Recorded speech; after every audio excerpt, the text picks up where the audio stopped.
अभी रिसेंट के केस में गुजरात एटीएस के इंस्पेक्टर जेएम पटेल को एक इन्फॉर्मेशन मिली कि एक पाकिस्तान का सप्लायर है फिदा, वो फिदा लगभग 400 केजी का मटेरियल पोरबंदर के सामने आईएमबीएल में भारतीय हद में एक तमिलनाडु की बोट को देने वाला है और ये बोट आगे उसको कैरी करके तमिलनाडु लेके जाने वाली है।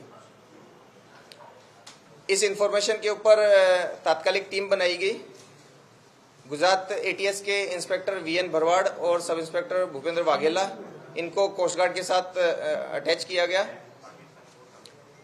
कोस्ट गार्ड के शिप द्वारा जो ये इंफॉर्मेशन वाली जगह है 12 और 13 तारीख की रात के दरमियान वहां पे वो पहुंचे।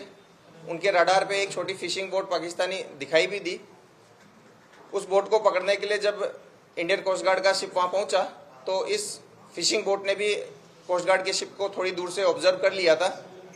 इसलिए इनका जो स्टैंडर्ड रिएक्शन होता है कि ये लोग बोट में जो रखा हुआ माल है वो पहले फेंक देते हैं ताकि इनके पकड़े जाने की कंडीशन में ये लोग अपने आप को निर्दोष बता सकें कि हमारे पास से किसी भी माल की रिकवरी नहीं हुई है।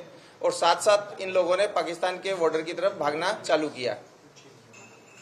इंडियन कोस्ट गार्ड के शिप ने बहुत मेहनत के साथ में इस आरोपियों को पकड़ने की कोशिश की, लेकिन ये जो लोकेशन थी ये आईएमबीएल के बहुत नज़दीक थी और जल्दी ये जो पाकिस्तानी फिशिंग बोट है ये पाकिस्तानी सीमा में काफ़ी अंदर चली गई थी।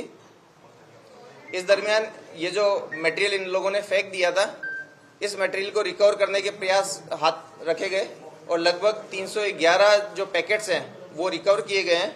इन 311 पैकेट्स में प्राइमा फेसी मेथाम्फेटामाइन आइस जिसे कहते हैं वो रिकवर हुआ है, जिसकी अंतर्राष्ट्रीय बाजार में जो कीमत है वो लगभग 1800 करोड़ होगी।